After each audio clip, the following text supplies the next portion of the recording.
some smoke. Doesn't get prettier than that. I don't remember it.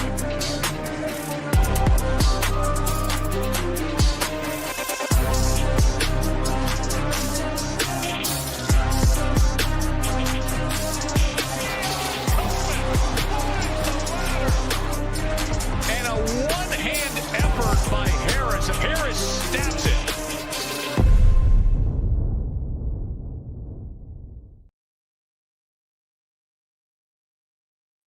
Welcome one, welcome all. We have a great slate ahead of us on this Saturday, tomorrow afternoon, and it should be a great time. As always, I am joined by Big T and Bruce. Bruce already has all the information up ready for the Friday slate as well, which we're not going to talk about this week. I'm just going to get ahead on that. We're not going to talk about the Friday slate at the end of the show this week. Last week was a one-time thing. This week it'll just be on the Saturday slate. But first, Bruce, how are you doing, my man? Doing good. A little frustrated from the last few weeks. So, sometimes that makes you work a little bit harder.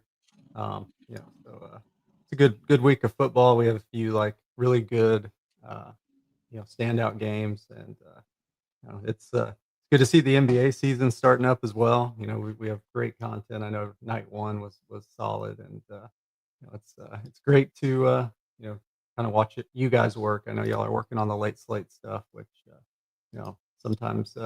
Sometimes I'm up a little late and I haven't done any main slate stuff. So it's that's great to see.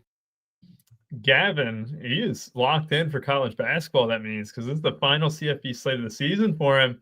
UK taking on Purdue in Rupp Arena, 6:00. Gavin, I'm going to go to I'm going to the bar for that one. I'm going to get some exhibition basketball in my brain until I pass out. Big T shaking his head. What the hell is that, Big T? You're not a UK guy this year? They're going to win the Natty. I mean, watching preseason tonight when you got World Series, you got freaking college football, you got NBA. Watching Kentucky versus Purdue exhibition. It's a sports bar, Big T. I'll have 7 TVs that'll have other shit on it. Well, you shouldn't be. There could be 100 TVs. You shouldn't be watching college basketball in the state of Kentucky. It's October, Rubio.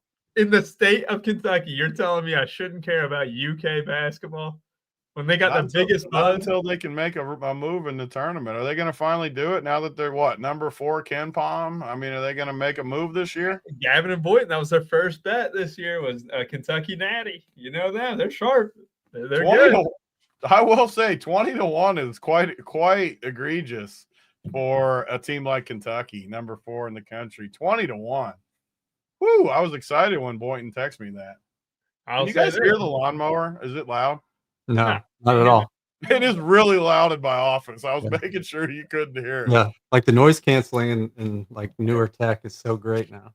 You can't hear anything, seriously? Nothing. I wish you could hear how loud this lawnmower is. Just your voice, sadly.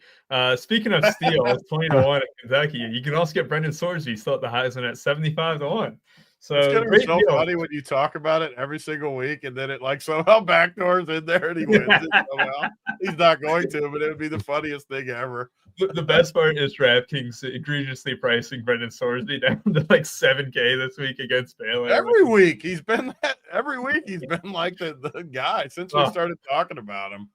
He's literally going to be somehow in the high. He'll go down to 50-1 this week, right? He won't win it, but the value just keeps getting better and better on Brendan Sorsby. We won't waste too much time now. We will have Big T. You don't mow your own lawn. That's impressive. Funny thing is, it's not. First of all, I don't mow my own lawn, but it's not my lawn that's getting cut. It's one of the other neighbors that's so loud.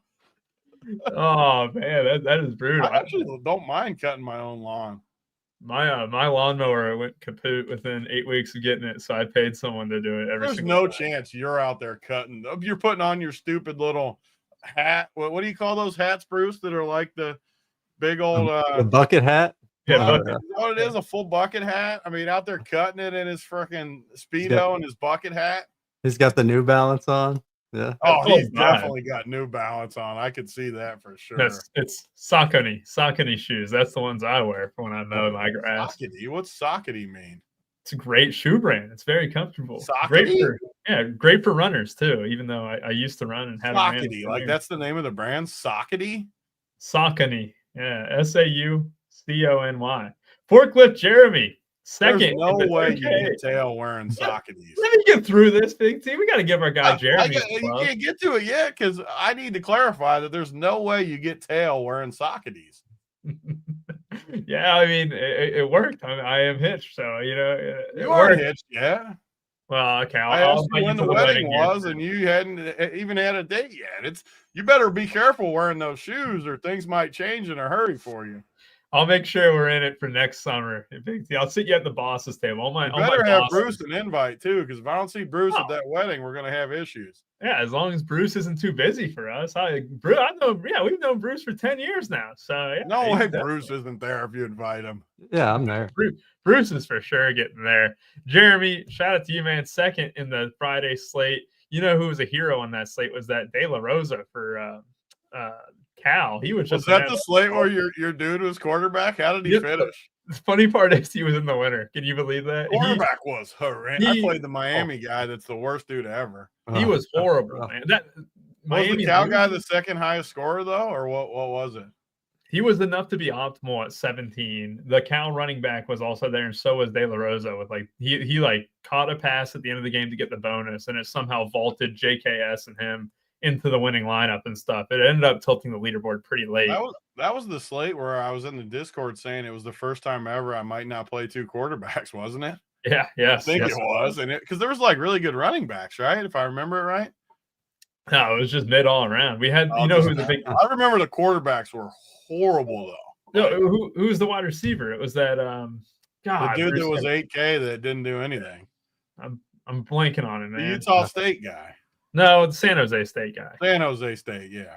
Yeah, he was getting destroyed across the middle like every time he touched the ball. It was crazy. Yeah. He was already hurt. Marco Scudero. Yeah. Yeah. He was getting destroyed. So many hospital balls. It was crazy. The weekday slates are like none other, though. And until you've played college football weekday slates, you don't appreciate just the random stuff that happens in college football. I love it. I've learned to embrace it, even when it goes against you. 100%. We got the Saturday slate covered on tap here. And we're going to go ahead and start with the team that was on that Friday slate, and it was UNC, who the ACC officials wanted them to win the game very badly against Cal.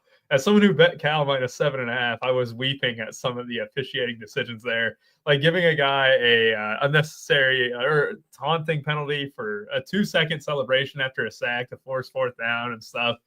I was mega tilted, but they didn't convert it because they fumbled going into the end zone late. Cal was able to milk the clock and basically seal that game. But UNC did look halfway decent. This is a Virginia team that is on fire. They have beaten Florida State. They have beaten Louisville. They even got a win last week, so that's 3 in a row for them. They're currently ranked as well.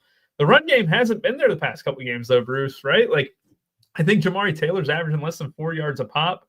However, might be a little bit of a get-right spot for him. What do you think about this game?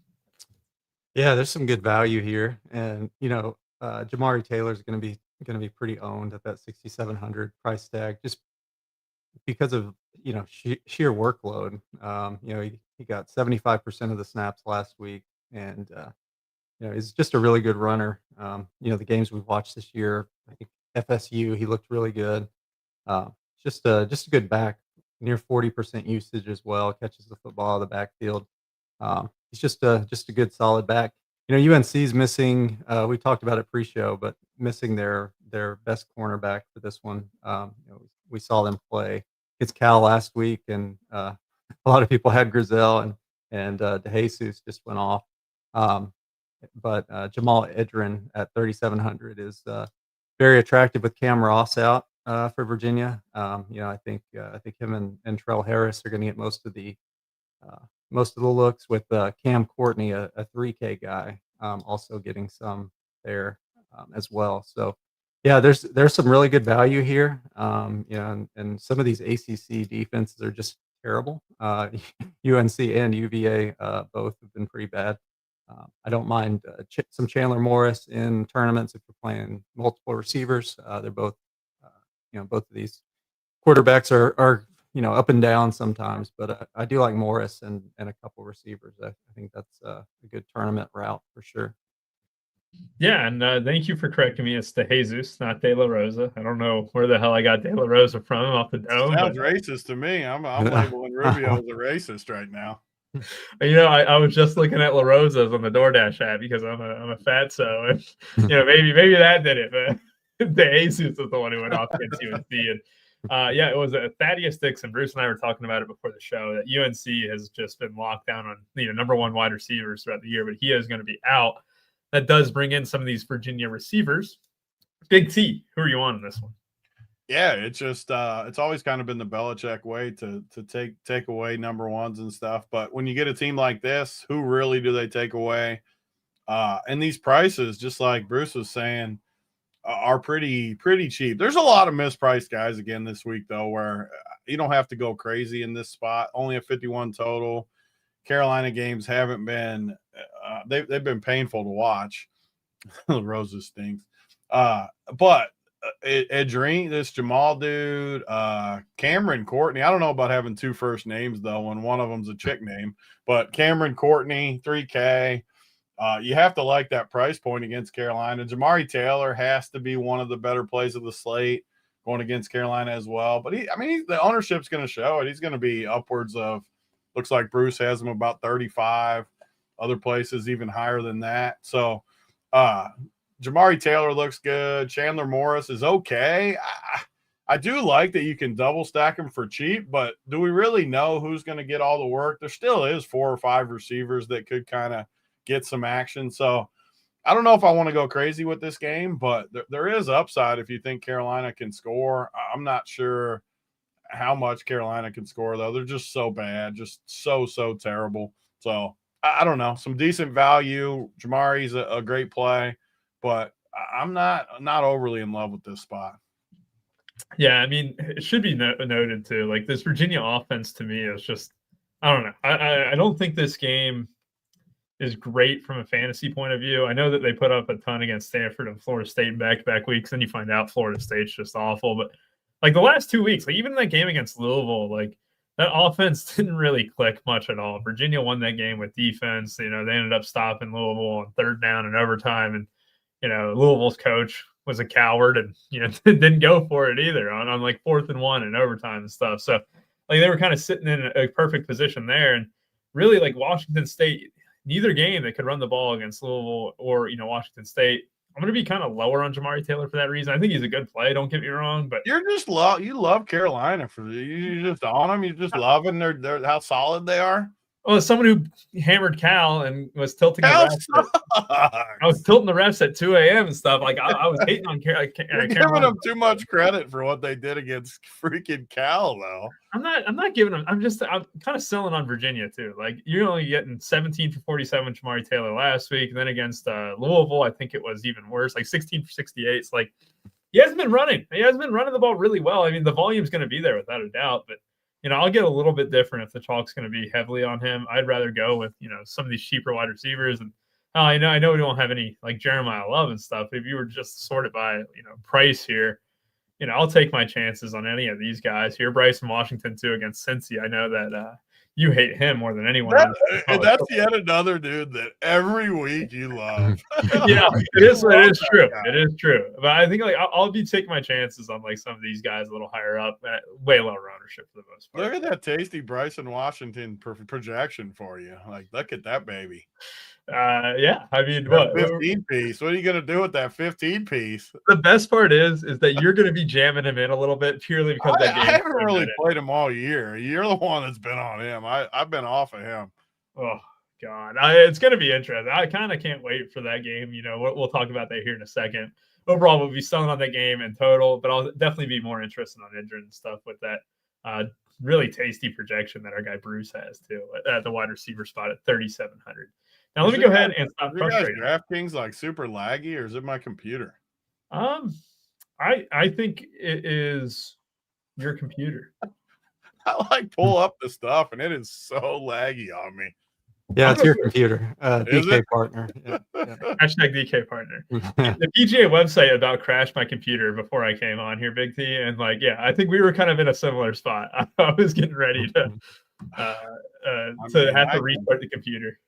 Like I typed in Bryson Washington in the search bar, and it's still searching for him. It might just be that he sucks, though. I don't know. It could be if DraftKings isn't lagging, it might just be a sign. I respect it, Brandon, and you will not find me in the head-to-heads. That is one thing in college football. Even though I do run a chalky team, the head-to-heads are brutal, man. There's some sharps in there. I'm not sharp enough for the head-to-head action. Oklahoma, take it on. Stay in your lane. That's key to success is knowing when to stay in your lane. I won't leave my lane in college football. Bruce, as someone who backed Ole Miss last week, I was very excited for about 3.5 quarters. And then Lane Kiffin kind of pissed down his leg. Trinidad Chambliss did not look bad at all. I thought he looked great even. And that defense kind of folded a little bit. I was on who's our guy? Deuce Robinson. Is that who it is, right? Or Deuce Alexander. Deuce Robinson's a Florida State guy. It was Stridling who took a 75-yarder to the house, too. You talked about him on the show. Give yourself some credit. No one was on him. You talked him up. I always make fun of you. That was a good call. Where it was, Big T, is I had a lot more Deuce than Stridling. I did like him, though. We love that game in general in terms of, like, there could be. You love the guy that was unowned and you didn't play him? No, I played Deuce Alexander a lot more than Stridling. Alexander sucked. Stridling went off. The Stridling teams did really well, though. But it should be noted, Stridling has been getting more and more targets, Bruce, and you really liked him last year. You really liked him coming into the start of the season, but he had a really slow start. Now at 4,600, he's still going to be completely unowned, and the targets are starting to creep up a little bit. Chambliss looked, perfect. I really like his game, to be honest, watching him go against Georgia there.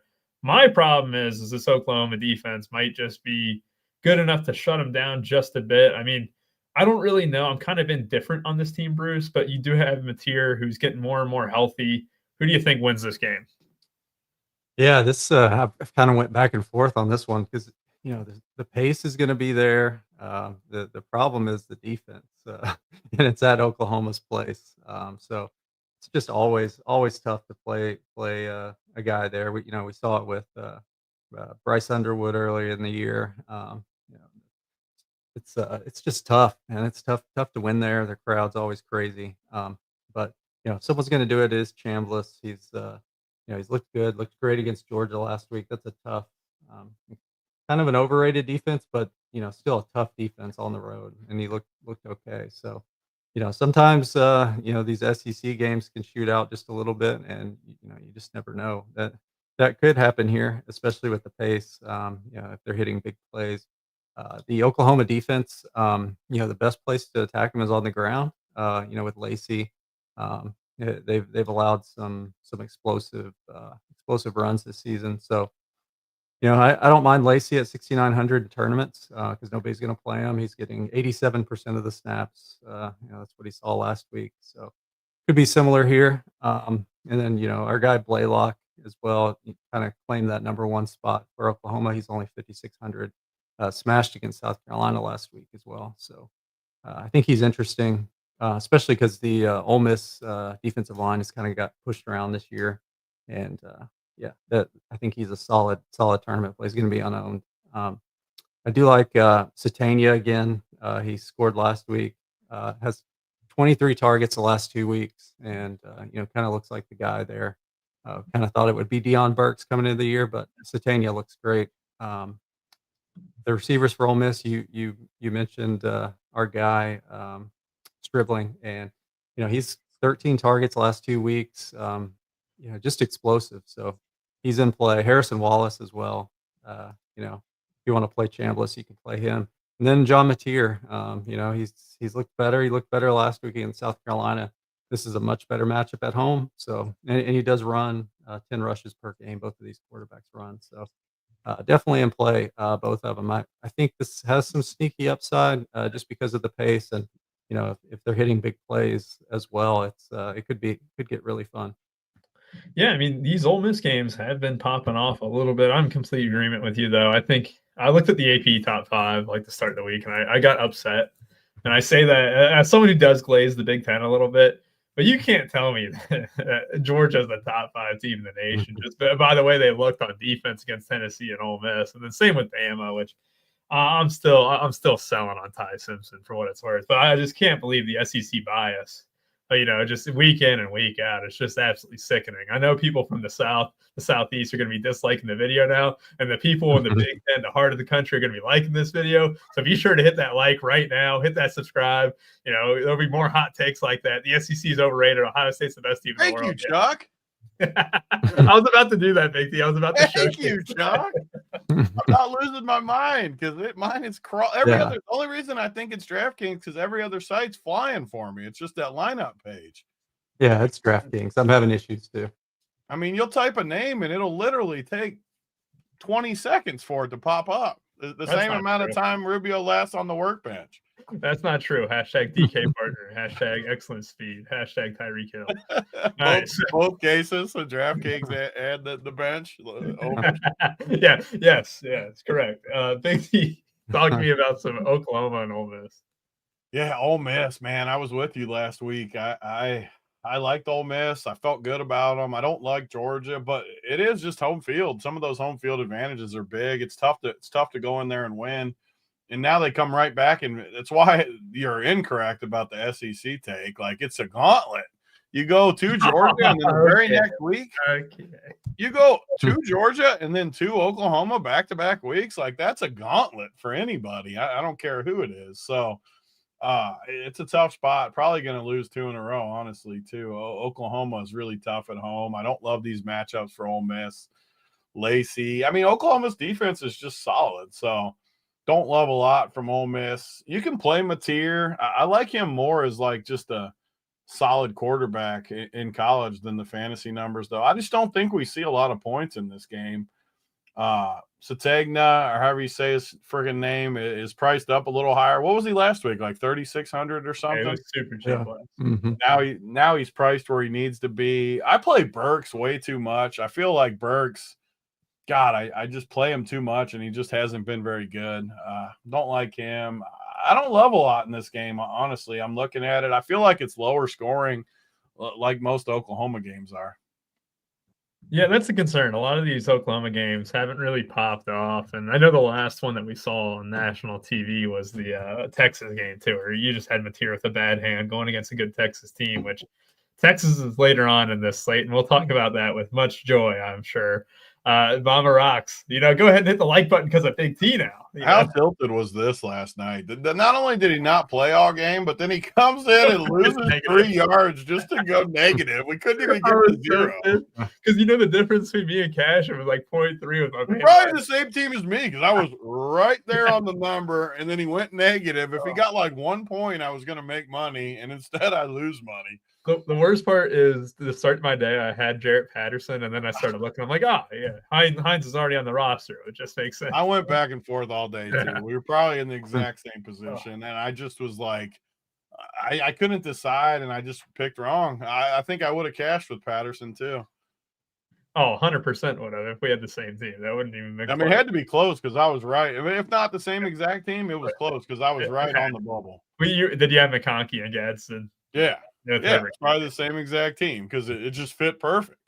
Crushing the whole game and then losing the fourth. Yes, and it was very tilting, very tilting. All right. Jenkins, what's up, Butthole Jenkins? Oh, what a guy. We get my favorite game of the day, actually second favorite. We get the Kansas Derby. We get Kansas State going into Kansas here with 2 of our favorite quarterbacks, Avery Johnson and Jalen Daniels.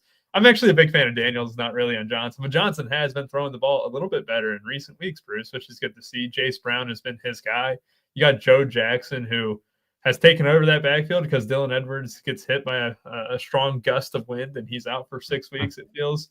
And then on the Kansas side, I mean, the running back situation's always been a little bit of a split. Is Highshaw back to full health? What's the situation there, Bruce? Yeah, it looks like he's going to be ready to go. So him and LaShawn Williams should end up splitting here. They're both cheap, and Kansas State hasn't been great on defense. Both of these teams had bye weeks last week too, so they had time to get ready for each other. The thing that I always come back to in this game is that Kansas's defense has just been horrid. We watched them play. I think it was Texas Tech the last time they were on the slate, and they just absolutely got gashed, and especially on the ground. For that reason, I think Joe Jackson is a great play. They're giving up 27 DraftKings points per game to the running backs. So I think I think he's a smash play. I messaged Tony like a couple weeks ago and told him I was playing this Bowden Groen dude, that a little tight end for Kansas. I think he transferred from one of the Dakota schools or something. He's looked really good. He had 14 targets in that game that I was talking about, and scored a touchdown. And he's only 3,500 here, so I think he's a really good play. He's going to be under 10% owned. Um, Another guy I like is Jace Brown. I usually hate playing him, but Kansas has given up like so many explosive passing plays this season, and he's the guy to take advantage of that. I believe so. I like him, and Tibbs as well. Emmanuel Henderson for Kansas has looked really good. Kansas State is kind of in the same boat with giving up explosive pass plays, and he's looked really good down the field. He's only 6K, so it's not crazy. I don't mind either quarterback here either. Defenses are really bad, and both quarterbacks can make plays with their feet. So, man, I hate playing a lot of this game, but there's pieces here for sure. Yeah, absolutely. That Bowden Groen, man, 3,500. There were 14 targets in that Texas Tech game you're talking about, right? 14 targets in that one. They were trailing the entire time. They got hit in the mouth in that first quarter when they go down like 21 almost right away. That bye week surely helps. Big T, what are you doing with it? Yeah, it's I need to check in weekly too. I bring it up every week, but Avery Johnson, how many passing? We're up to 1,556 passing yards. How many games they play, Bruce? 7. They're at 7, yeah. How many do they got total though? 12, 13? 12, yeah. 12's the number. So he's got 5 more games. Like it. I like it. I like where we're at with the old Avery Johnson passing total on the season. But this game, I think it's sneaky good. I mean, you have guys in this game that have upside. Avery Johnson, all jokes aside, I like him in a matchup versus Kansas defense, even though it's on the road.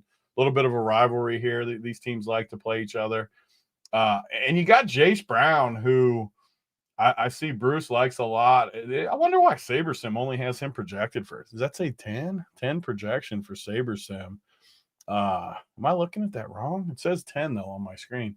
10, and Bruce has him all the way up at like 19, which I love Jace Brown. Upside in this game versus a team like Kansas. I love how he profiles. He honestly – he's in contention for my play of the day. I like him a lot in this spot. And Avery Johnson. I've made fun of Avery.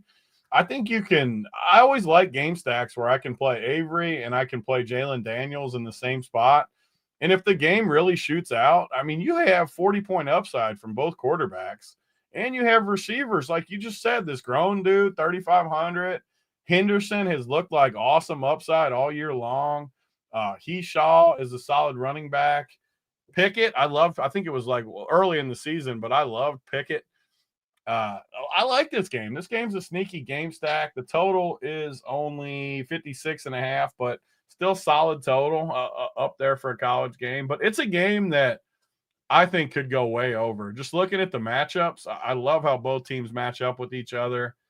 I think it shoots out. So I like this game a lot.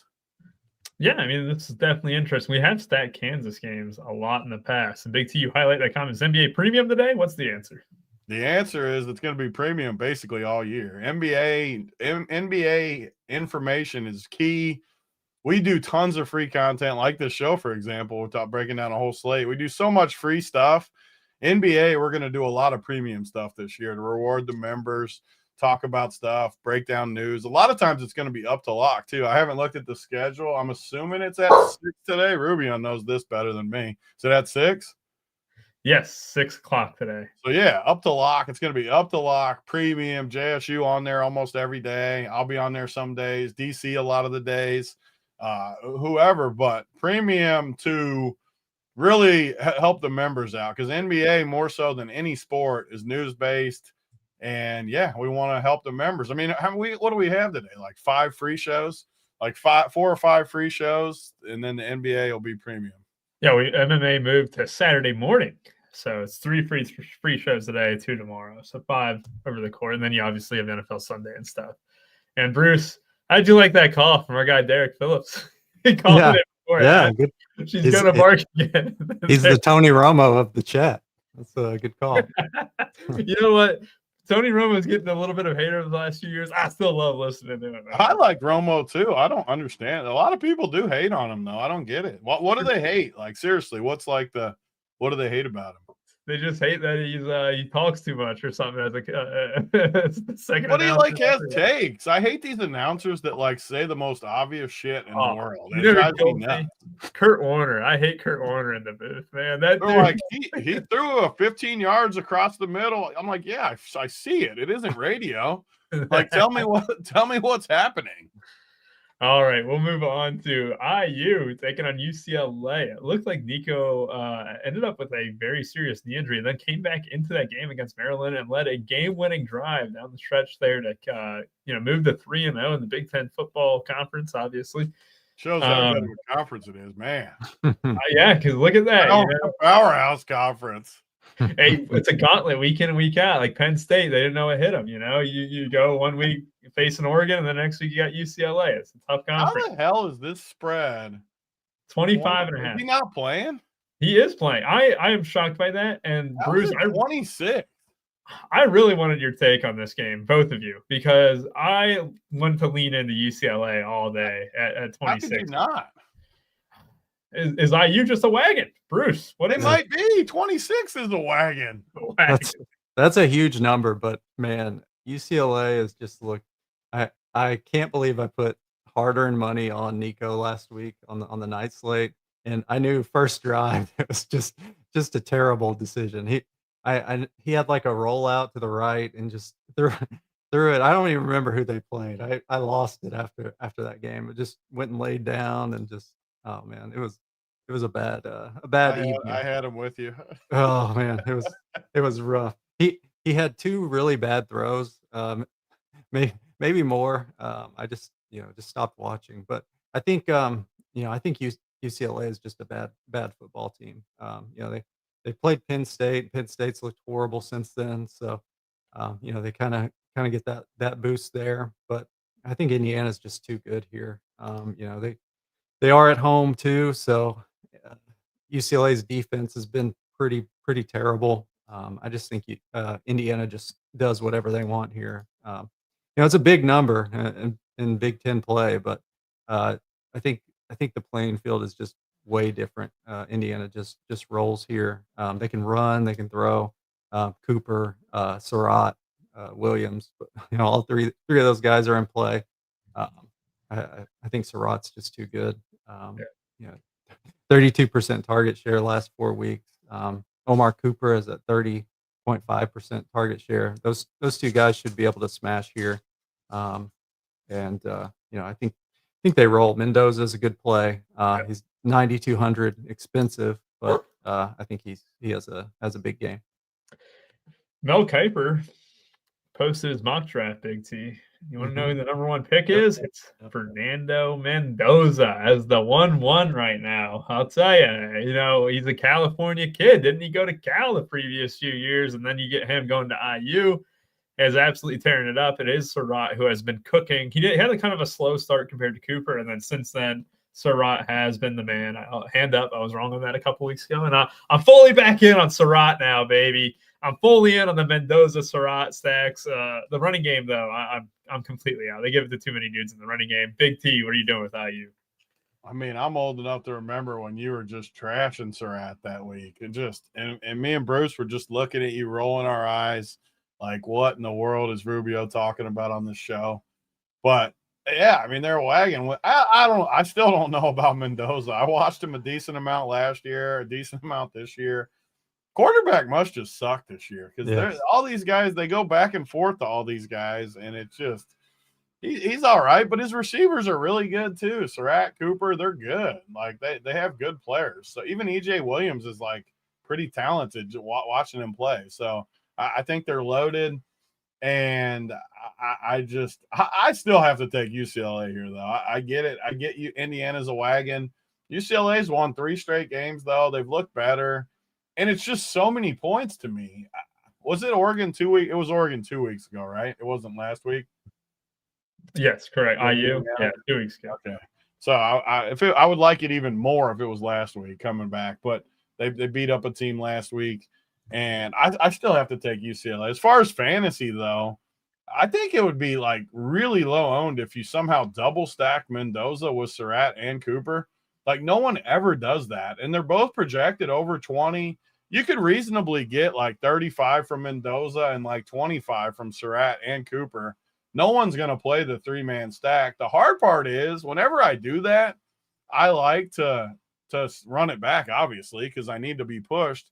And my hardest thing with UCLA is even when I play Nico, these receivers never give me anything. So it's the rare case where I'm going to hope UCLA pushes them a little bit without playing anyone. I guess you could play like just a dart. And this is what hits a lot in the college, like for the dead optimal, is like just plug in Rico Flores, just ignore the projection, just totally just throw him in there and just freaking hope that somehow he goes nuts. And the price isn't going to hurt you. 3,200 is not going to hurt you throwing him in there. Maybe you just get lucky, but I think that double stack, and Indiana loves to put it on people too.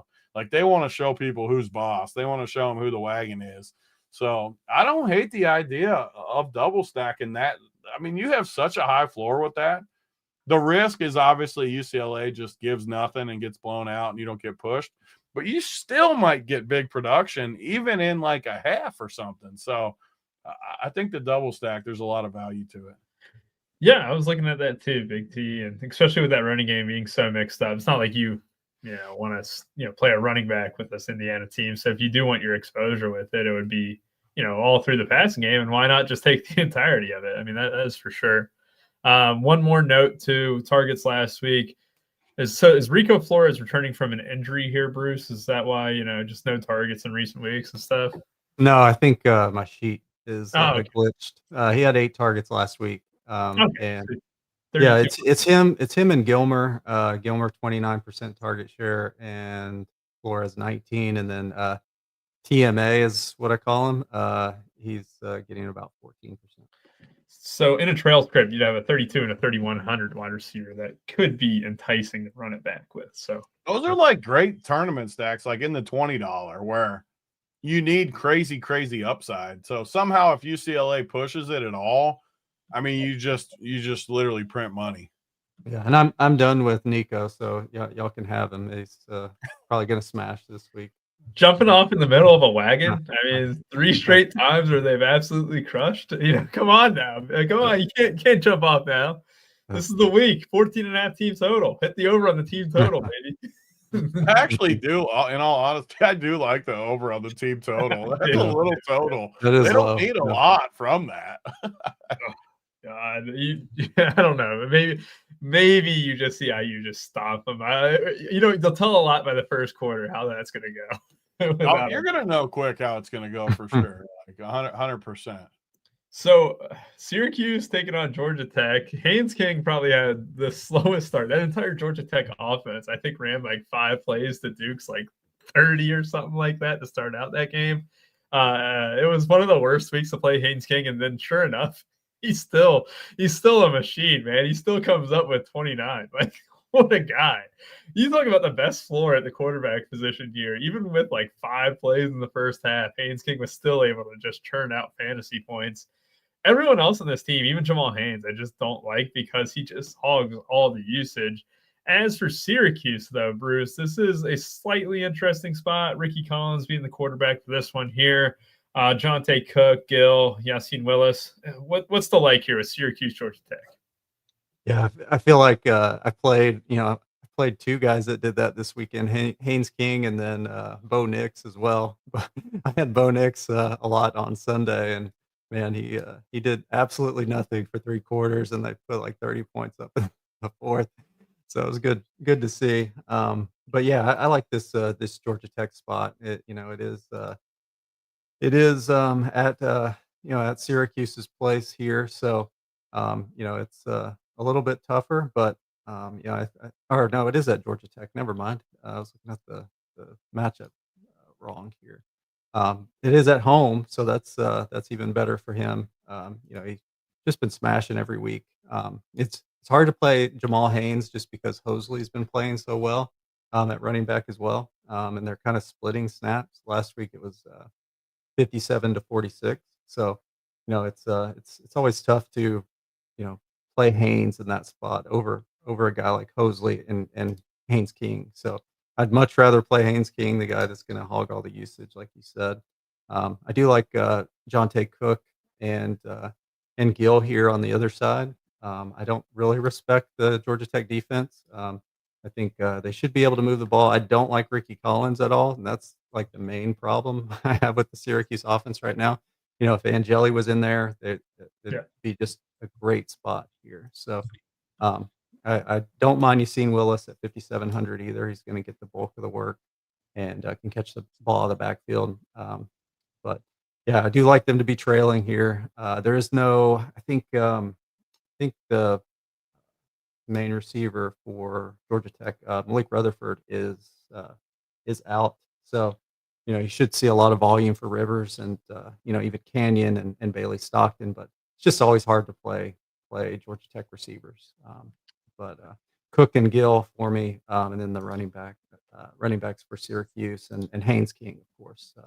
Just a solid offensive spot for Georgia Tech. Yeah, very much so. And Duke was crushing in that first quarter. More like Cooper Barkate had just a massive first half there, too. So these wide receivers for Syracuse could be gettable in that regard. Big T, what are you doing with it? Yeah, everything you said about Haynes King. I mean, the guy is just a wag. Last week, it looked like he was going to bust the whole week. He just does so much that it's hard for him to bust. And my favorite part is you don't really have to worry about playing anyone with him. You can just plug him in there. And Jamal Haynes is solid too at 5,900. But I like, in college at least, pros I don't like it as much, but college I like when you can just plug in a quarterback and not have to think about his pairings or anything like that. So good value there. And then, I mean, the Syracuse side, I just don't love what I see. They need whatever their quarterback is that got hurt early in the year. They need him back, but I think he's out for the year. I don't love Syracuse, so I don't need to waste time talking about this one. Yeah, fair enough there. I won't waste too much time either. We'll move on to USF taking on Memphis, a great DFS game environment here. You got Byron Brown and 9K here, probably being one of the more popular quarterback options. You also get one of the chalkier running back places as well, the Memphis running back. And then other options as well, 58, 6,700, then Singleton for USF, 4,400. Seems like USF is a bit cheaper in the skill player department here. Bruce, what do you think about this? Yeah, I think it starts with Byron Brown. I watched UAB just throw the ball all over Memphis last week with a freshman or with a young quarterback. I don't know if he was a freshman, but I think it was his first ever start. He just threw it all over Memphis last week. I think with Brendan Lewis out for Memphis, not sure what to expect from the offense. I do know that they'll be trying to run the football with DeRosier, I guess his name is. He sounds French, so you should get it. Yes. But I do like Byron Brown, 9K. He's going to be, he's going to have some ownership. I'm about 20% or so. And I think he's a solid play. It's probably one of the better games of the weekend. USF running back has been rough all year.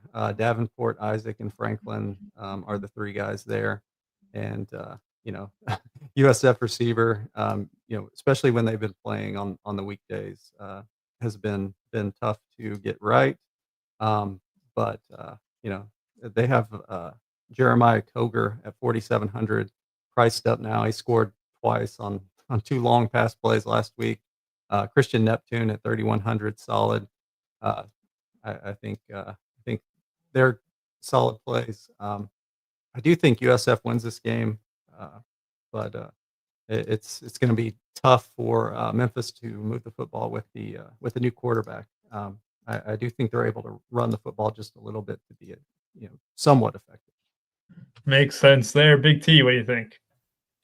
Yeah, UCF has been. Is this their first Saturday slate of the year? It feels like they play all the like weekday slates. USF had the couple Saturday slates. I thought. No, actually, you're right. This is the first time they're on the main slate, or were they on the main slate for Florida when they played Florida? Maybe they were. I mean, they could have had one in there, but man, they're just fun to watch. Honestly, they might not be the best team in the world, but they're fun. Byron Brown is fun. Just a bowling ball running off people, just playing street football type thing. Where I like it. And you got guys like Koger, Singleton that are priced fairly. Yeah, you don't. Byron Brown's another guy you don't really have to play receivers with.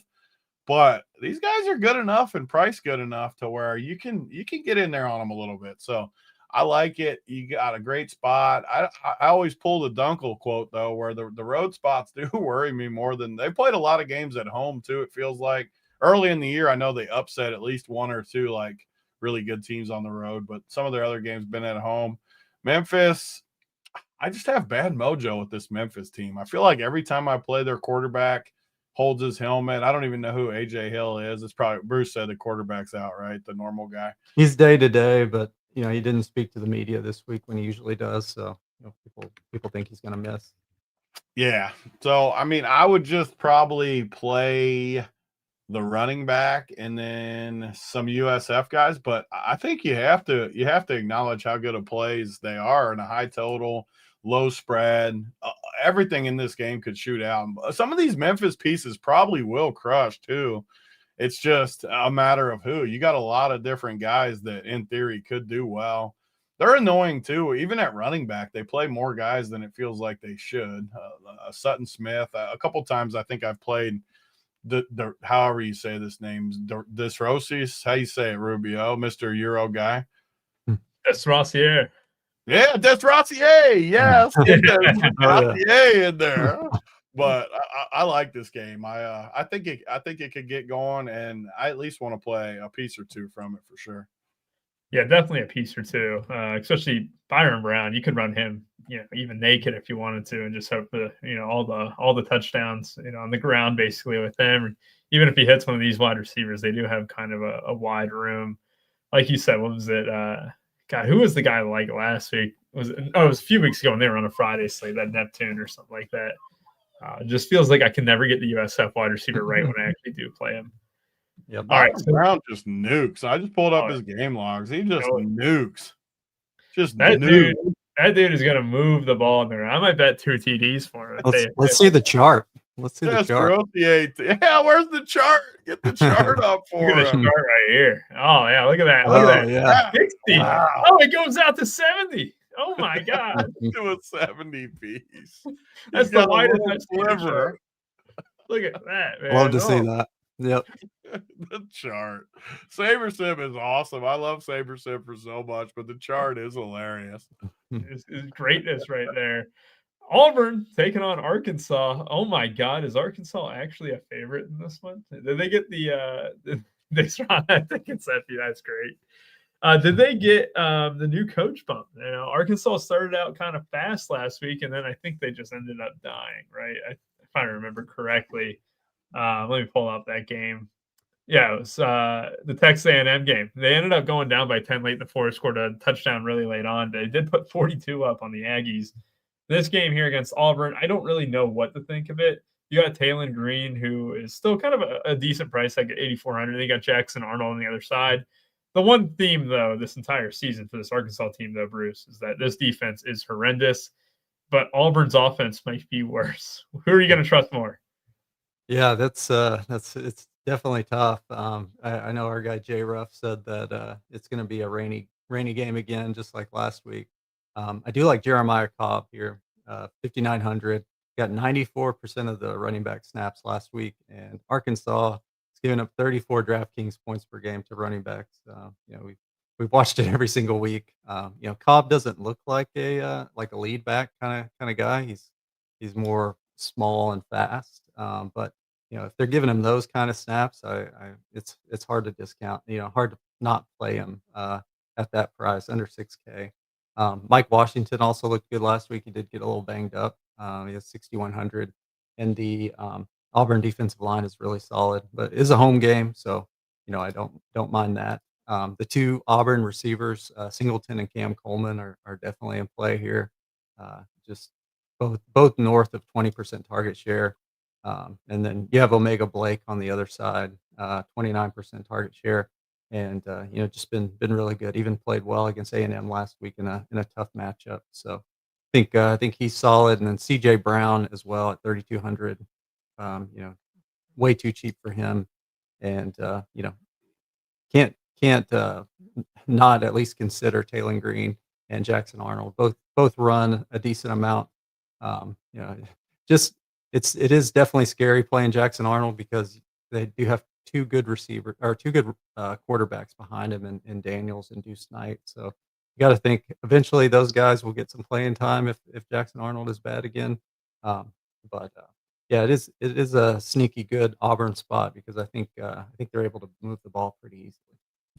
Yeah, I do agree. I do like that Jeremiah Cobb call a lot, and we have talked about how Auburn's defense in the middle of the field, Big T, is gettable. So Omega Blake could be that guy over the middle.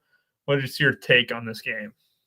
Yeah, our boy Cam Coleman finally with a 100-yard game last week. I think I played him every single week. He finally got 100. He still didn't like nuke, but he got like 20 points or something.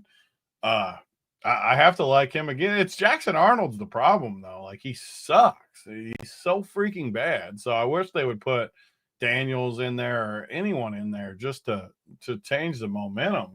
This dude just sucks. So, because these receivers, the running back's pretty good. The receivers are pretty good.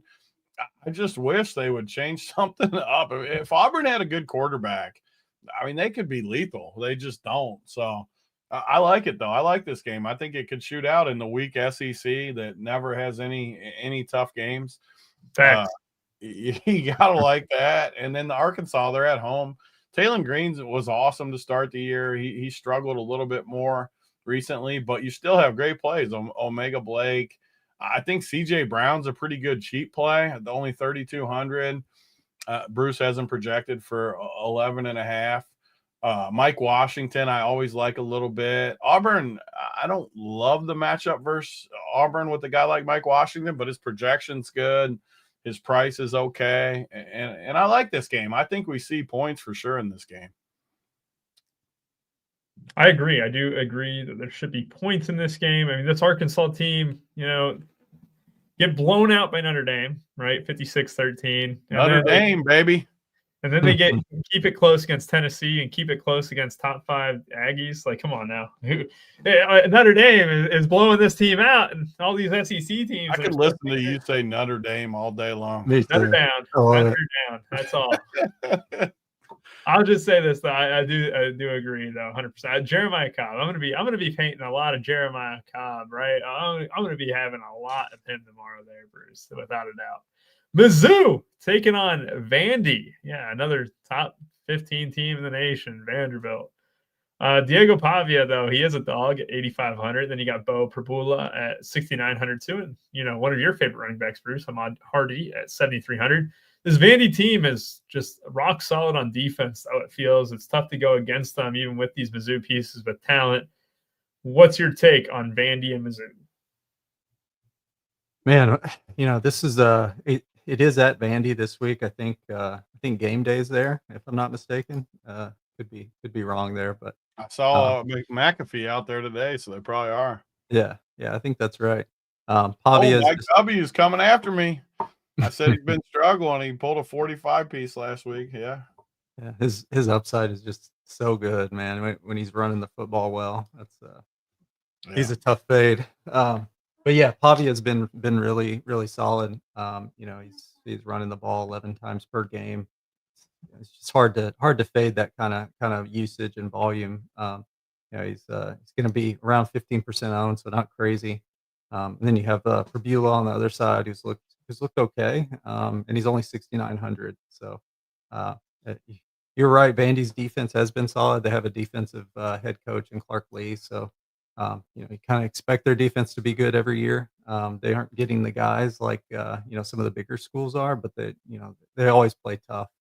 So I don't mind the Mizzou guys here. Hardy is priced up at 7,300, but he's going to get volume.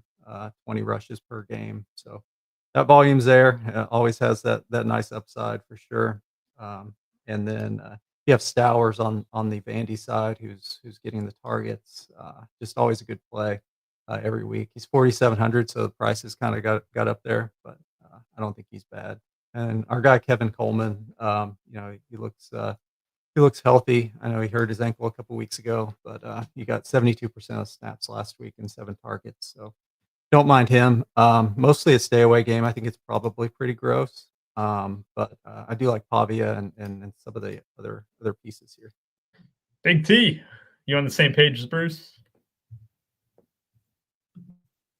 Yeah, I think Pavia striking the Heisman pose last week for Rubio. He was staring him down after. Disgusting, by the way. We're hating on him. Disgusting. I was picturing your face when he gave the strut for you as he got in the end zone, just staring you freaking down. But I think he's always in. We have a lot of really good running quarterbacks on this slate. It's like everybody in the country that it might be the most upside at quarterback we've seen all year for all these guys. So Pavia has to be in play. The hard part is you don't really know who to put with them. Stowers has struggled the last couple weeks. Hopefully Mike doesn't correct me on that. I think he's struggled the last few weeks. Pavia, though, you can play naked. You don't need a receiver with him. And then Mizzou has a lot of good prices. I mean, Prabula is a good price. He's got upside at 6,900. I'm going to have a hard time this week with the same thing I just said, where there's so much upside. I'll have a hard time playing a guy like Prabula on the road this week with all the upside, but he's still a good price. And he's got 2 receivers I like, Kevin Coleman, Marquise Johnson, both priced pretty nicely. Kevin Coleman's only 5,200, projected for 16. I like it. So I think this game, it looks ugly on the surface. And if it was at Mizzou, I'd probably like it more. But sometimes these Vandy games just get loose a little bit. And I don't know. The prices kind of line up for a little mini stack here for me. I don't hate it, but I think it's super low owned too. Just looking at the ownerships, and like always in college, like you just never know when some of these games just go crazy and shoot out. Yeah, you never know. I mean, that Vandy defense did hold at OSU and even Bama to a degree. God, it's like the one SEC team that they're just a thorn in my side. I respect them. I didn't respect them when Bama came in there, but they ended up almost outplaying Bama for the most part. So I kind of respect them. I kind of respect Pavia, even though the Heisman. Yeah, you love that Heisman pose right in your grill. It's disgusting because there's no way he actually thinks he deserves the Heisman over a guy like Brendan Sorsby or Julian Sayin, or Jeremiah Smith. Just 3 studs. Everyone from the places you like.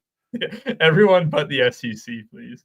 I'll be out on that game almost outside of Hardy and Pavia. I don't know if I do run Pavia, just be naked because, he wants the Heisman. And we all know what the Heisman narrative can do to people, especially a guy like that who's cocky, arrogant, and a damn good quarterback. He's going to try and stat hunt. This is the time of year that we're going to get some stat hunting here. When we go into BYU taking on ISU, Bear Bachmeier finding his guy Chase Roberts down the field at least a couple times a game. I don't know. I hate this BYU offense more than anything, Bruce. I do like attacking the ISU defense just a tad. Did they get their corners back? I mean, that'll be something too because they've been banged up in the secondary. How's that secondary looking now, Bruce? Yeah, it looks better. I think the injury report didn't look as bad. So yeah, it'll be interesting to pull that up here in a little bit and see when I start pulling more news in for tomorrow. But Parker Kingston and Chase Roberts have looked really good the last couple of weeks. They're playing almost every snap. Kingston is like a sprint champion or something, Utah sprint champion, and Iowa State's given up so many explosive plays through the air. They're up there with Kansas as one of the worst. And that partly is due to their secondary being injured. So, if they have some guys back, it could be a little bit better for them. But I don't mind those 2 guys. I think this game is kind of interesting. LJ Martin, 7,800 is tough to play, but definitely going to have some ownership just because he gets 93% of the snaps. It's going to be out there the whole game, so I don't mind that. Bear Bachmeier at 6,300 is a solid quarterback play. just because he runs the football 11 times per game, and he has an upside there. ISU has just been bad on defense. We saw what Sorsby did to him as well. So I think Bachmeier's a good play here, and maybe his a receiver or two as well. All the ISU receivers are cheap here. It's just tough getting those guys right. They are off the bye too, so they could be all healthy and ready to go. It's just tough to pick which one's going to smash this week.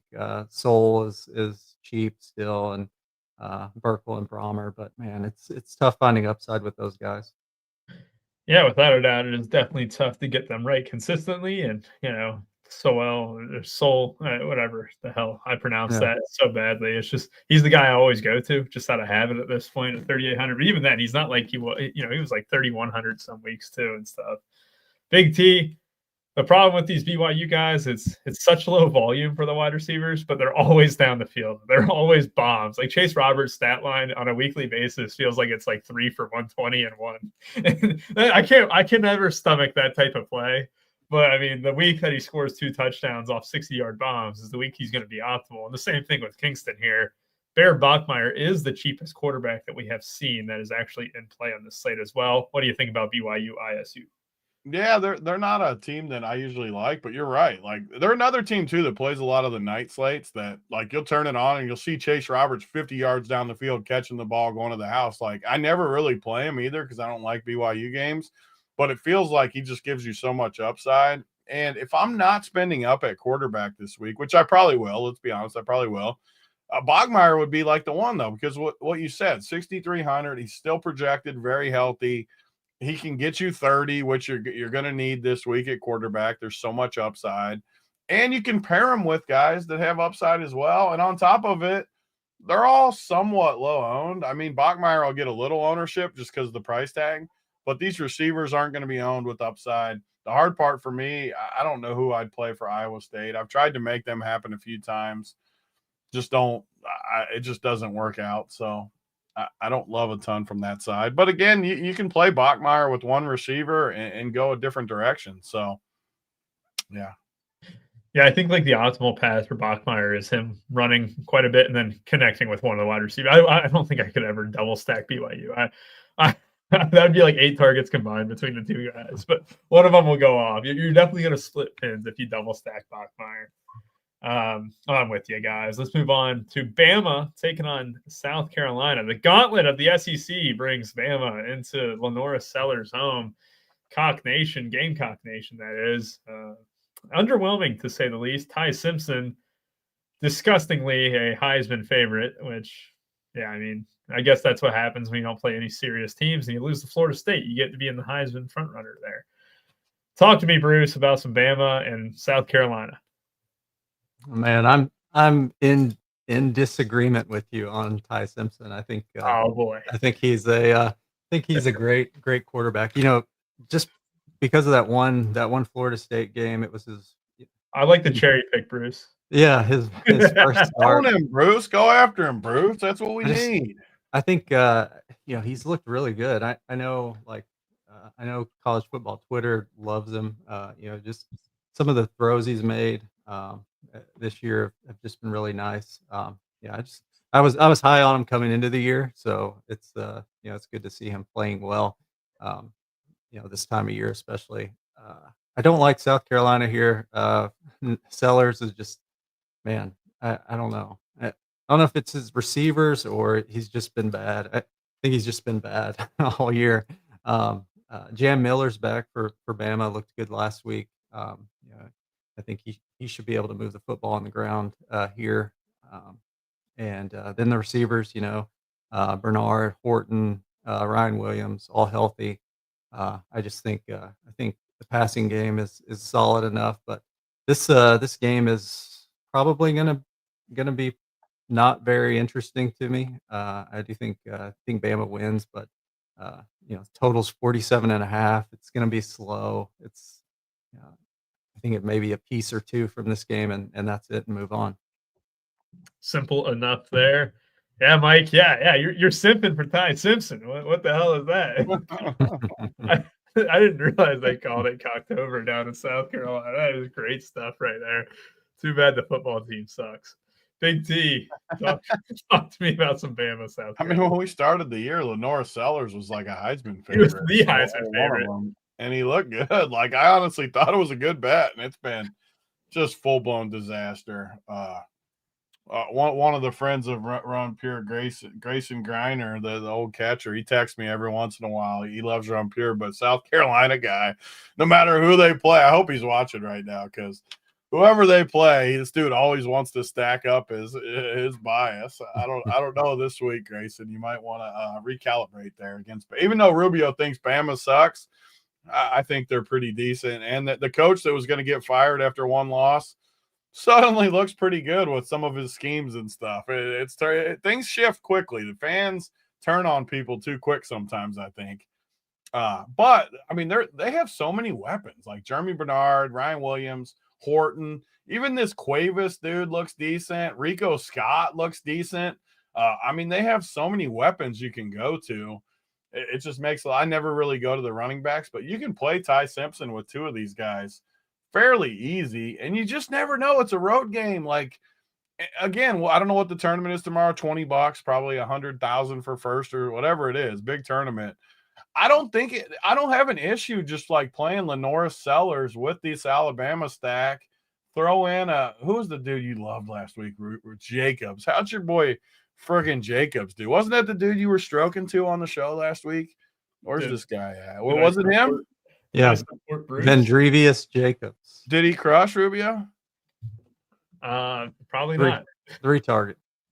I could have had like everything on my face there because I legit didn't know. When I was pulling it up, you took a chance. He could. I rolled the dice just to make fun of Rubio because I remembered in my head he could have smashed though, and I would have walked right into it. But luckily, only 3 targets. But Derek Phillips says like you coach his son's flag football team. Hopefully they do good. Are you a South Carolina fan too, Derek? I assume you are if you're down there with them. I don't know, though. I feel like some of these games are the ones that win GPPs, though, where if South Carolina – just say Lenora Sellers has a little throwback game where he runs all over the place, has a big game in Alabama. Because if you push Bama, they're going to crush. There's no way around it. But you just need South Carolina to do good. So, I don't know. I kind of think this game's sneakier than a lot of people will. When you say throwback game, does that mean like throwback to when he was asked last year or throwback to when he was asked this year? Because he has never been good. People just assumed that he would actually. Sellers was pretty good at times last year. Like, he ran all over the place a few games. Well, that's exactly it. He shows flashes, but he can never pan it together. I'm not saying he's Joe Montana back there. I'm saying he can move a little bit at times. This is the same. Oh God! This South Carolina team has one win in the SEC, and it was. Can you guess who? I mean, they are terrible. Wait, no, can you guess who the win was? It's not going to be hard to guess. Kentucky. Everyone beats Kentucky. Even Texas beats Kentucky, even though they gained 200. I agree with Mama Rocks. He's like Horace Grant. You need the powers. Oh man, you know what? It's unknown. Lenora Sellers will be unknown. I can never hate an unknown play. And in that big tournament, you need some stuff to get all the way through there. Like, there's so many quarterbacks. The key every single week, Tony, has been 3K wide receivers for an unknown. Every single week, every single time. The only reason I brought up that Bama guy is because of that. Like, I added him to my pool because of that. What's his freaking name? 3,100. Help him out. Rico Scott. Rico. He's got a decent amount of targets on Bruce's sheet. Like, he looks decent. Yeah, I think Lottie Brooks is out for Bama as well, so he should get more work this week. Plays like that, like Cuevas. I think Cuevas or Rico Scott or one of these guys could easily end up in the winner. That's been the key. Every single week has been a 3K guy unknown that no one else goes has. For like 40. Yes. And what it does for your lineup is that you can even have a dud in there and still be a front runner. Like a zero, like 2 of the weeks is zero. I mean, if you think about it, though, if you get 40 from a 3K guy that no one has, I mean, you're literally picking up a quarterback on the field. That's why I've been jamming in those 3K guys like Ole Miss last week, where it was Stridling who was a little bit more than 3K, but like Deuce Alexander stuff. Because if you get them right, you can play chalk. That's the great part about it, because chalk has been smashing a lot at a high clip. I know 2 weeks ago it didn't. But like if you could still like have just 2 nutted plays surrounded with good chalk, like oh my god, Cake Boss when he won it, man, he had 3 guys at 1% ownership, and then everything That was else. like the best team of the whole season. Oh, Like that team was so good. Speaking of the best team the whole season, Cincinnati takes on Baylor. Brendan Sorsby Heisman on still at plus 7,500. I know I mentioned that before, but I'm going to mention it again because I can. Brendan Sorsby is way too cheap on this slate, though. We just talked about some 6K quarterbacks who, these guys could be decent or whatnot. And then DraftKings prices Sorsby at 7,400 here. The problem with Sorsby, though, is who do you stack him up with? Cyrus Allen had a good week last week. Jeff Caldwell had a great week, too, as well, a couple weeks ago. And then he could even be that other wide receiver who I bet first touchdown on, who I'm completely blanking on right now. We had a very bad Sawyer Robertson week last week. I know that game was affected by that was my play of the day. I accept defeat. That was my play of the day. He looked horrible, man. Couldn't even feed the ball to Michael Trigg. Trigg did not get any favors from his quarterback there. And he dropped like a bunch too, though. Like I feel like he had like 4 drops on top of it. I was cheering on Trigg. If it just felt that way, but it felt like he had like 4 drops. Because I was cheering him on, I didn't blame him, but maybe I should run that back. Because I didn't blame him. It's not your fault, baby. It's not your fault. It's Sawyer Robertson's fault. Still a massive projection for Trigg against a UC team that is very gettable on the defensive end. Bruce, this might be my favorite game. It will come with a little bit of ownership. However, is this a flop lag spot for Sawyer Robertson here, projecting at under 10%? Yeah, that's it is definitely the fastest paced game. Baylor's averaging 21.7 seconds per play, and Cincy is averaging 24.6, which I think are top 2 on the slate. USF actually is a little faster. So yeah, it's it's probably the best game when you look at the total matchups. Both defenses are kind of leaky, so. I do like Sorsby here. When I ran my projections, I ended up with quite a bit. So that's it's just a price. 7,400 for him against Baylor is solid. Hoover had a solid game last week, and he didn't even run. So you get the upside of Sorsby running the football. It's just a great play. Pryor and Walker, the Cincy running back, should be able to run the football here. It just stinks that they kind of split snaps. It's going to be impossible to play Bryson Washington for me the rest of the year after I saw Turner and Knighton, kind of get carries over him in the fourth quarter. I don't know if he was banged up or he was banged up. Well, it was the fumble. It was the fumble that is what happened. Yeah. And I thought Michael Turner actually looked better than him when he came in the game. Baylor should be able to run the football here. Cincy rush defense has been pretty bad. Defensive line has been bad. So it's just I can't play Washington at 7,300. I'd much rather play Turner at 4,800, and I think he does have some upside. But I think it's Sawyer Robertson and the passing game here. It's tough. I think it's almost impossible to play the Cincy receivers. Nobody has.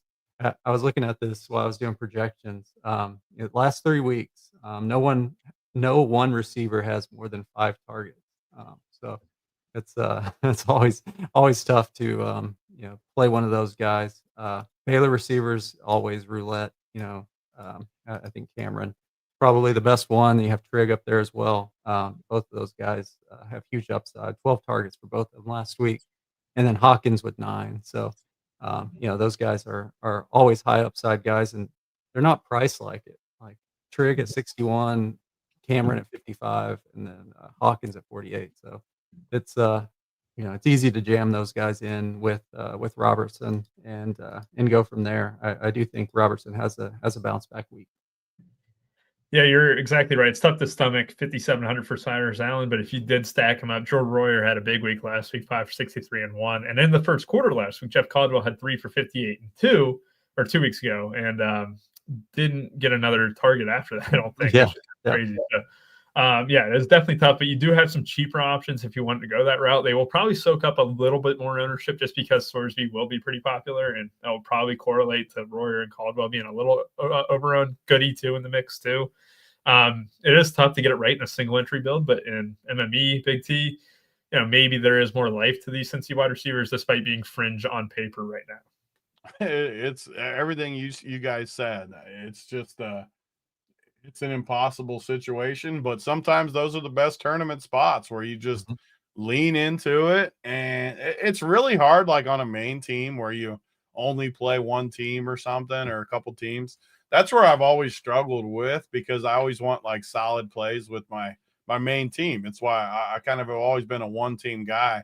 Even though I've had success with multi-entry, I'm still a one team guy, like at my core. It's hard to play these guys in a one team because you just truly don't know. But when you got Royer at 3,500, Goody 37, Caldwell 38, when you're running like SaberSim, it's so easy to just say, give me Sorsby plus 2 of these guys and just let it naturally fall into place. And that's why, honestly, people get frustrated at other people winning, like say with 150, like anyone can win with 150. This is one example where it does help you a lot. Because just say 2 of these receivers go for like 25. It's virtually impossible to play that on one team unless you just lean in and just say screw it. But in your 150, it's pretty easy to just get it in there, and it lets you spend up at other positions. You could even run it back in the same game with, like you said, the flop lag of Sawyer Robertson with Trigg, and instead of Cameron, play Hawkins or Cole Wilson. There's so many guys in this game that it just makes sense. So, or you could just play Sorsby, and I think you can play him naked and just, he's 7,400. Don't take your chances on any of these guys and just say, yeah, 1 or 2 of these guys probably will crush, but 1 or 2 of them are also going to bust, and I don't want the bust. I'll just take my chances and play a good solid team. So, yeah, I think you could go either way, though. Definitely. And Bruce, I saw you took care of it in the comments. Sorsby, Mama Rocks, is the definition of dual threat. Because he's an elite passer and an elite runner. He's not like Haynes King or Diego Pavia, guys who can just only run. He's able to do both at an elite level, and that's why he's your Heisman for this year. But yeah, I'm exactly with you guys. I think of you game stack it up. I would go right back to the Trigwell and Cameron as well.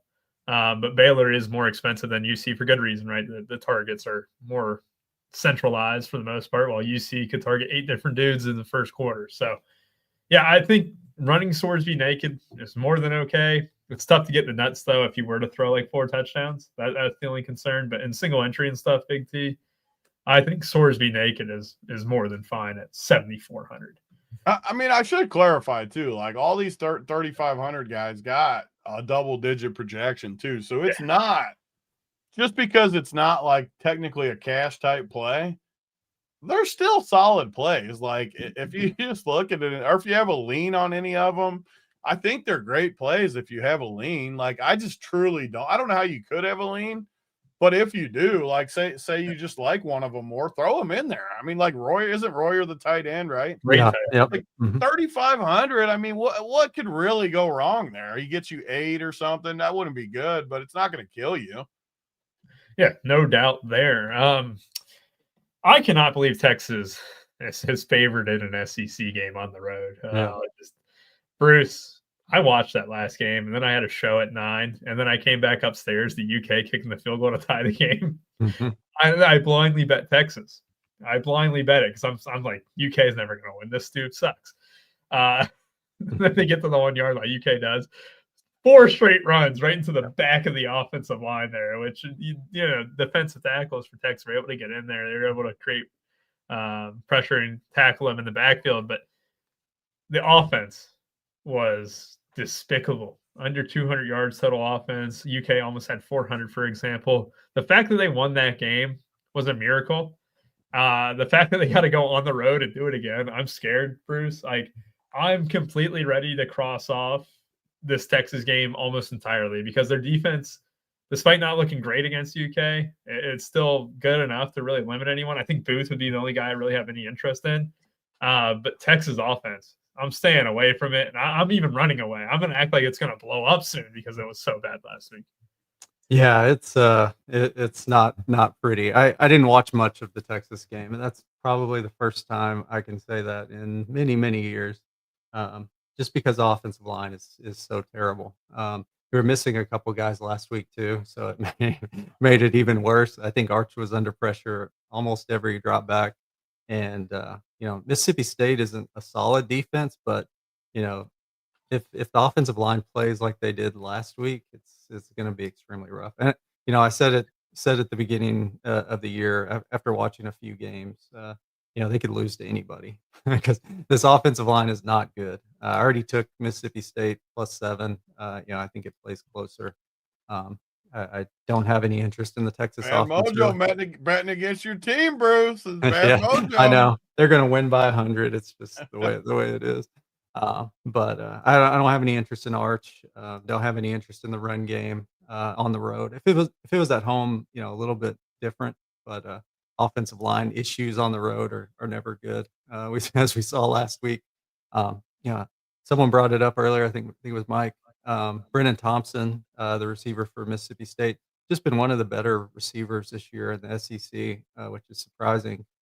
He is a former Texas receiver, and he's 3,700. Definitely going to want some payback there. So I don't mind him at all in all formats. I think he had 12 targets last week. Anthony Evans had 11. So those guys are going to get peppered, and they're both priced reasonably well. I don't mind our guy Parker Livingston, since he is Arch's roommate. It's 3,400. He's a solid play for value because he has explosive playability. You mentioned Booth. He's solid as well. It's just tough to run on this defense, but he's going to get most of the work. So I don't hate it. I just think Texas wins by 3. It's going to be just a nasty game. Yeah, sorry about that, Bruce. If you heard the Texas UK highlight in the background there, I meant to just check how UK gained most of their yards, and it was all through dump offs to McGowan and stuff.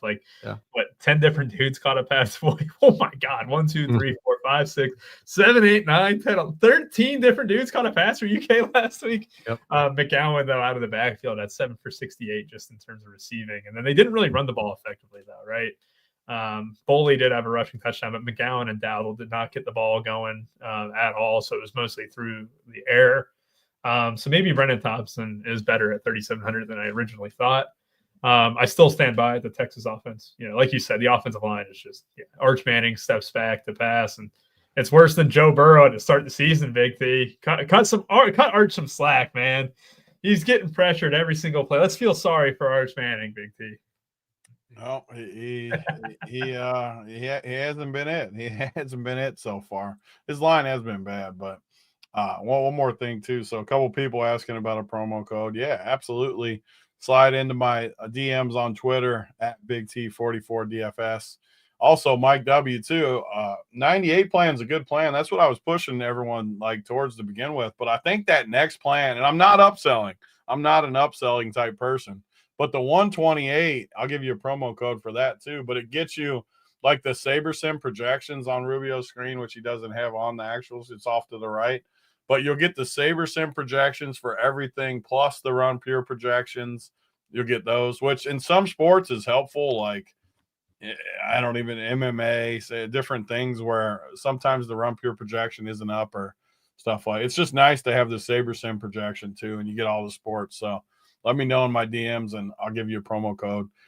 This game, though, I'm with you guys. It's not anything great. I actually like Wisner a lot, though. I think it could be a running game, 6,700. I don't love running back. I was just, as you guys were talking, I was looking through running back, trying to figure out who I thought was the best running back plays, and I don't love a lot of guys. Even some of the chalkier guys, Jamari Taylor, Desrosier, or however Rubio said it, Cobb. I mean, these guys aren't slam dunk locks for me, at least. So I think Wisner, honestly, I should like him more than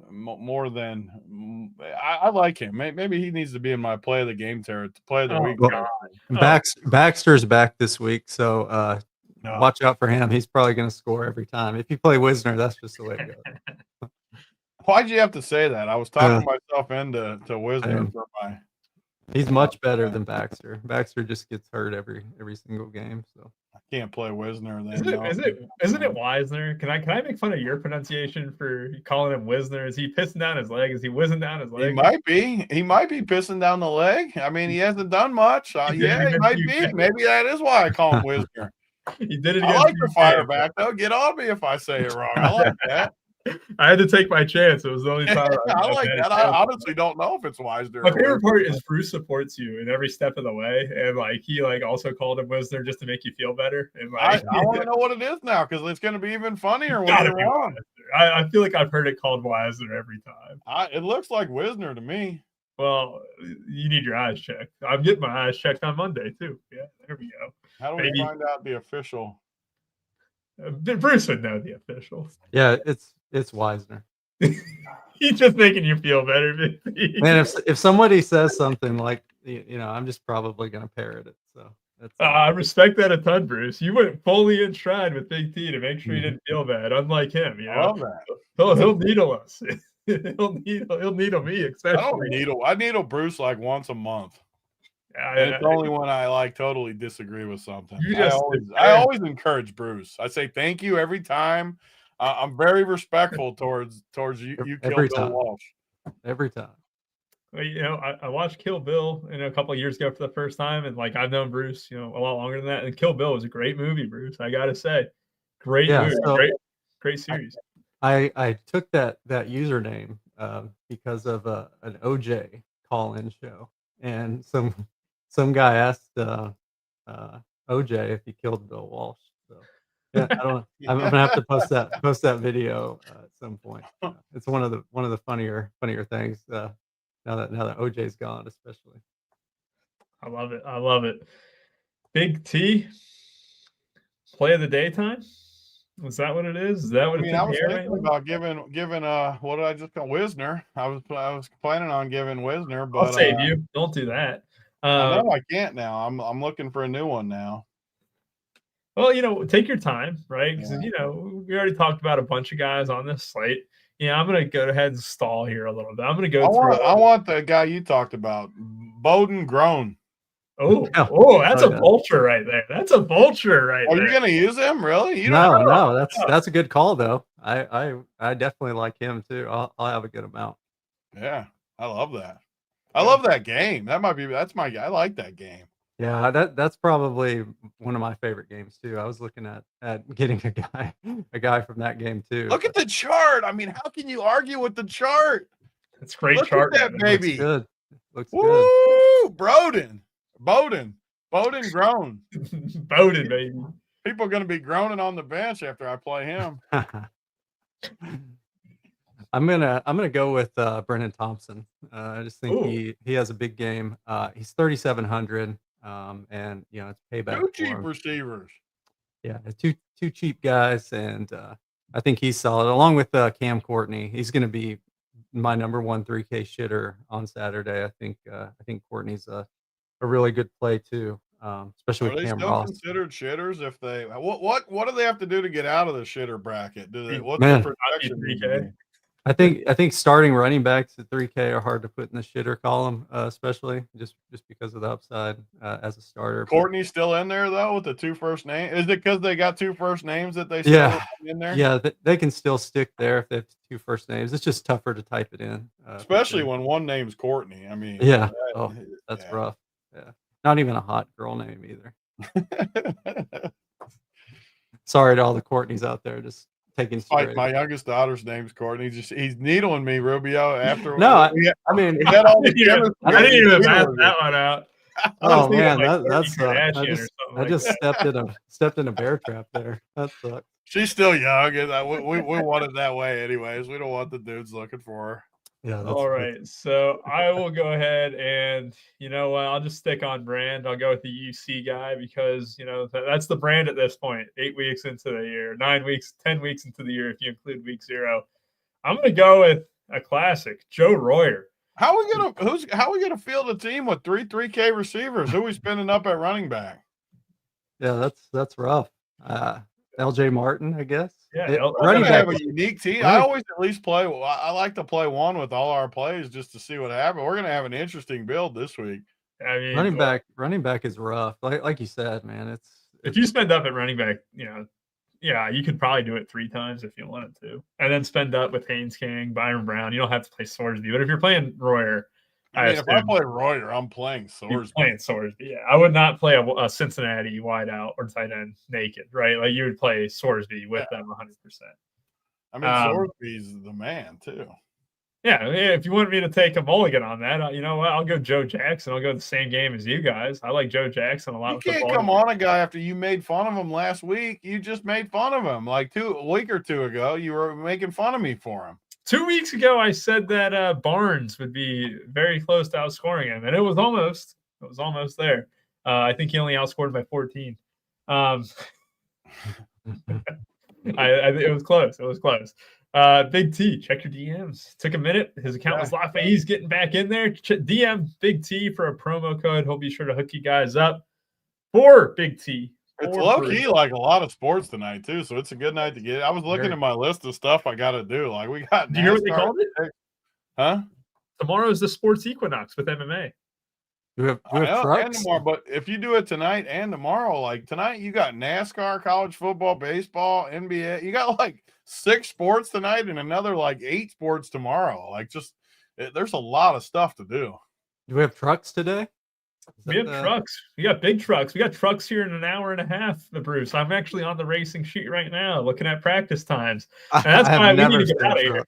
Yeah. We need to get out of here. For Bruce, for Big T, and we hope y'all win the big thing tomorrow, the big $20 100K. Is it 100K to first? I haven't looked just yet. But if it is, I hope y'all win it. Have a good rest of your day, and bye-bye.